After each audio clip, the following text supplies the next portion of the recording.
الشیطان الرجیم بسم اللہ الرحمن الرحیم۔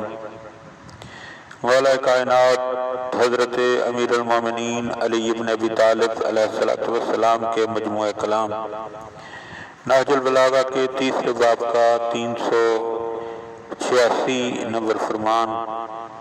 وقال علیہ السلام، آپ علیہ السلام نے ارشاد فرمایا، من طلب شیئا نالہ، جو شخص کسی چیز کو طلب کرے،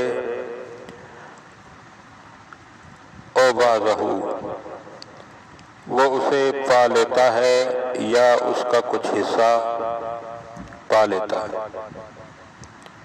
یعنی انسان کی طلب اگر صادق ہے تو انسان جس چیز کے لیے بھی کوشش کرے گا، شرط یہ ہے کہ طلب صادق ہو تو اس کو پا لے گا۔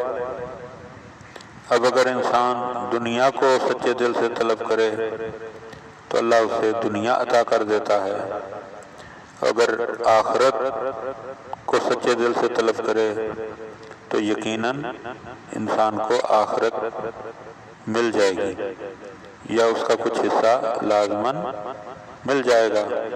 لہذا یہاں پر مولا متوجہ فرما رہے ہیں کہ بیٹھے رہنے سے کچھ نہیں ہوگا۔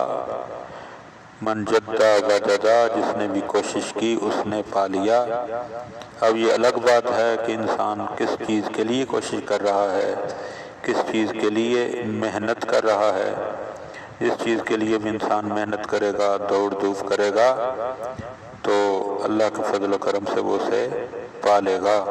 اگر دنیا کے لیے کرے گا تو دنیا کو پا لے گا، اور اگر آخرت کے لیے کرے گا تو یقیناً آخرت اسے مل جائے گی۔